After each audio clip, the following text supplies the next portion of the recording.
আল্লাহ বলেন, খবরদার, তোমাদের উচিত ছিল অপেক্ষা করা যতক্ষণ না আল্লাহর হাবিব সাল্লাল্লাহু আলাইহি ওয়াসাল্লাম বিশ্রাম শেষ করে বাইরে বেরিয়ে আসে। তাই কারো বাসায় গেলে অপেক্ষা করবেন যতক্ষণ না উনি আসে, আর যাওয়ার আগে অ্যাপয়েন্টমেন্ট নিয়ে যাবেন। হুজুরের সাথে দেখা করতে গেছে, যে এই হুজুর আসে না কেন, কতক্ষণ তোকে বসে আছে? আরে হুজুর মানুষ, হুজুরও অসুস্থ হয়, হুজুরেরও ফ্যামিলি আছে, হুজুরের ঘুমানো লাগে, হুজুর রোবট না। তোমরা যখন অন্য কারো বাড়িতে যাবে, খবরদার অনুমতি না নিয়ে, সালাম না দিয়ে ঘরে ঢুকে যেও না। দরজার সামনে দাঁড়িয়ে থাকো, দরজার সামনে দাঁড়িয়ে দাঁড়িয়ে 3 বার অনুমতি চাও, তারপরে সালাম দাও। অনুমতি দিলে ঢুকবা, নচেত চলে যাবা। ঠিক না?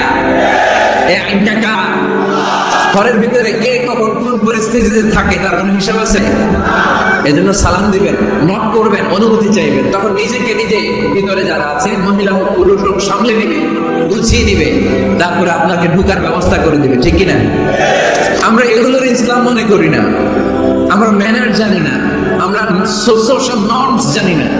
আমরা মনে করি নামাজ, রোজা, হজ, যাকাত, জিকির এগুলাই ইসলাম। ঠিক কিনা? কারো নাম যদি হয় আব্দুল্লাহ, আব্দুল্লাহর বন্ধু তারা ডাকবে এই আব্দুল্লাহ। কারো নাম যদি হয় আবু বকর, তার বন্ধু তারা ডাকে এই আবু বকর। কিন্তু বিষ্ণু ইসলামকে কি এই মুহাম্মদ এইভাবে ডাকা যাবে? না, ডাকা যাবে না। যদিও তিনি মানুষ, কিন্তু অসাধারণ মানুষ। যদিও তিনি নবী, তিনি মহানবী, তিনি সব নবীদের নবী। ঠিক কিনা? As a father, as a teacher, as a commander, as a lawgiver, as a lawmaker, Muhammad is the superman of the world. Subhanallah পড়েন। আমার নবীর চাইতে শ্রেষ্ঠ কোনো মানুষ গোটা বিশ্বে দ্বিতীয়টা হতে পারে? আমার নবীর চাইতে the most trustworthy personality, বিশ্বস্ত মানুষ এই পৃথিবীতে হতে পারে? সে কোন বন্ধু বলো বড় বিশ্বস্ত, সে কোন বন্ধু বলো বেশি বিশ্বস্ত, তার কাছে মন খুলে দেয়া যায়, তার কাছে প্রাণ খুলে দেয়া যায়, হওয়া যায় অতি আশ্বস্ত, তার নাম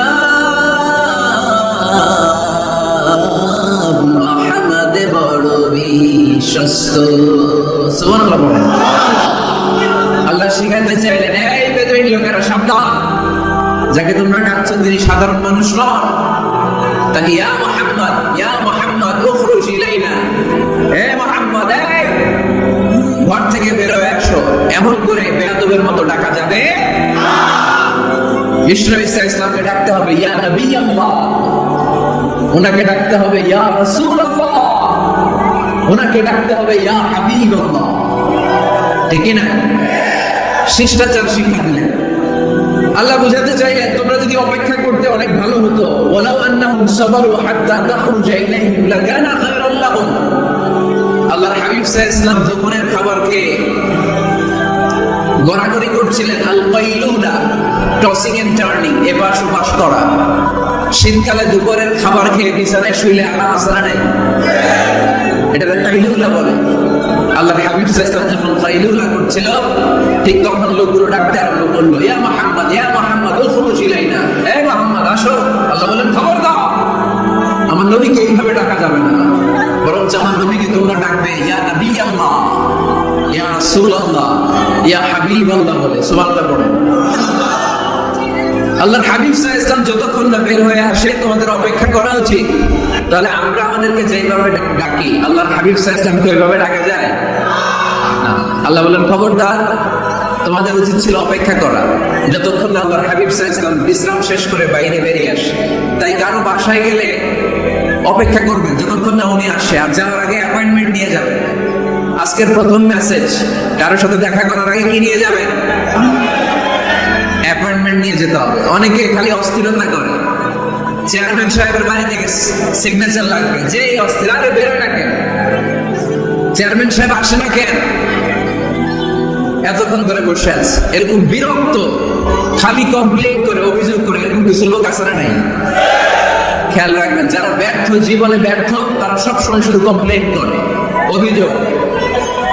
মানুষের কাছে অভিযোগ, আল্লাহর কাছে অভিযোগ, আমার এটা নাই, ওইটা নাই, আল্লাহ আমার এটা দেও নাই, ওইটা দেও নাই। আর সফল ব্যক্তিরা কখনো অভিযোগ করে না, খালি শুকরিয়া করে, ঠিক কিনা? Now the decision is yours. You are not be successful or unsuccessful. আপনি সফল হতে চান না ব্যর্থ হতে চান? তাহলে সফল হলে সবসময় পড়তে হবে আলহামদুলিল্লাহ। কি করবেন? হুজুরের সাথে দেখা করতে গেছে, যে এই হুজুর আসে না কেন, কতক্ষণ ধরে বসে আছে। আরে হুজুরও মানুষ, হুজুরও অসুস্থ হয়, হুজুরেরও ফ্যামিলি আছে, হুজুরের ঘুমানো লাগে, হুজুর রোবট না। আমাদের যখন অ্যাপয়েন্টমেন্ট নেই ভেবে দেয় হুজুর এই তো সহজ, আপনি এটা করে আসবেন, এরপরে হেলিকপ্টার রেডি, এরপরে ওইটাতে যাবেন, ওইখান থেকে হেলিকপ্টার রেডি। আমি রোবট, হুজুর কি রোবট? হুজুর তো মানুষ না। এগুলো করবেন না, ধৈর্য ধরতে শিখুন, একটু স্থির হন। স্টপ, অনেক হয়েছে, আর না। অস্থির জীবন আমরা চাই না। এই কোরআন আমাদেরকে অস্থির সময়ে স্বস্তির বাণী শোনায়, ঠিক কিনা? কিসের বাণী শোনায়? স্বস্তির বাণী। কোন সময়ে? অস্থির সময়ে স্বস্তির বাণী শোনায় কোরআন, ঠিক কিনা? এই জন্য আজকের প্রথম মেসেজ হচ্ছে, কারো বাসায় গেলে পারমিশন নিতে হবে। দরজার সামনে যেয়ে আগে সালাম দিবেন 3 বার। কয়বার? অনুমতি চাইবেন, অনুমতি দিলে ঢুকবেন, অনুমতি না দিলে বের হয়ে চলে আসবেন। পারা যাবে?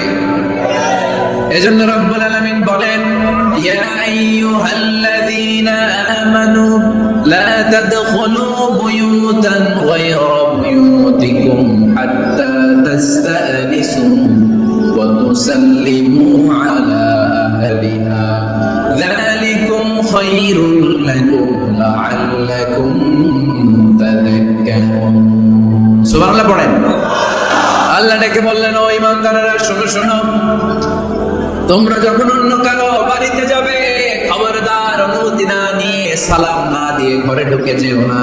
দরজার সামনে দাঁড়িয়ে থাকো, দরজার সামনে দাঁড়িয়ে দাঁড়িয়ে 3 বার অনুমতি চাও, তারপরে সালাম দাও। অনুমতি দিলে ঢুকবা, নচেত চলে যাবা, ঠিক না? এই আইনটা কার? কারো বাসায় যাওয়ার আগে অ্যাপয়েন্টমেন্ট নিয়ে যাও। আর যে হুট করে দরজার ভিতরে ঢুকে যাবো না, অপেক্ষা করুন, ইউ হ্যাভ টু ওয়েট।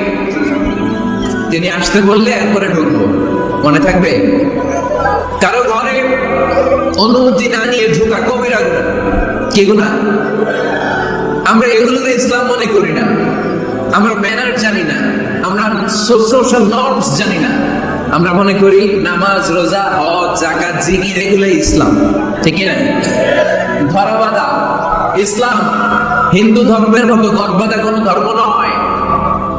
আমাদের মসজিদ এটা গির্জা, প্যাগোডা, সিনাগগ আর গুরুদ্বারার মতো যে কোনো ইবাদতগাহ নয়। আমাদের মসজিদগুলো আমাদের সামাজিক ঐক্যের কেন্দ্রবিন্দু। আমাদের ইসলাম হচ্ছে আমাদের জীবন চালানোর মেথোডোলজি। কেমন করে এই লাইফটা সুন্দর হবে, স্মুথ হবে, তার সব নির্দেশনা কোরআনের ভেতরে আছে না নাই? এজন্য বিশ্বনবী বললেন, খবরদার কারো ঘরে যাওয়ার আগে সালাম দাও, পাশাপাশি অনুমতি চাও। এক সাহাবী দাঁড়িয়ে বললেন, ইয়া রাসূলুল্লাহ, ইয়া হাবিবাল্লাহ, আমার ঘরে আমরা কেবল 2 জন থাকি, 2টা ঘর। এক ঘরে থাকে আমার আম্মা, আরেক ঘরে থাকি আমি। আফাস্তাদিনু আলা উম্মি, আমি কি আমার মায়ের ঘরে ঢোকার আগে অনুমতি নেওয়া লাগবে নাকি? নবী, হ্যাঁ, 2টা রুম আমার ঘরে, এক রুমে আমি, আরেক রুমে আমার মা। আফাস্তাদিনু আলা উম্মি, আমার মায়ের ঘরে যাওয়ার আগে অনুমতি নেওয়া লাগবে? আনা খাদিমুহা, আমি তো তার খেদমত করি, মায়ের ঘরে যাইতে অনুমতি লাগবে? বিশ্বনবী বললেন, না, ইস্তাযিন আলাইহা, হ্যাঁ অবশ্যই মায়ের ঘরে ঢোকার আগে অনুমতি নিয়ে ঢুকবা। সুবহানাল্লাহ বলবেন না? সাহাবী বললেন, ইয়া রাসূলুল্লাহ, তিনি তো আমার মা, অনুমতি লাগবে কেন? বিশ্বনবী বললেন না তুহিব্বুন তারা উরিয়ানাতান ও সাহাবী, তুমি কি তোমার মাকে উলঙ্গ দেখতে পছন্দ করো নাকি? সাহাবী বললেন না, কোশ্চিন কালেও নয়, আমি কখনো আমার মারে উলঙ্গ অবস্থায় দেখতে পছন্দ করব না। বিশ্বনবী বললেন তাহলে অবশ্যই অনুমতি নিয়ে ঢুকবা।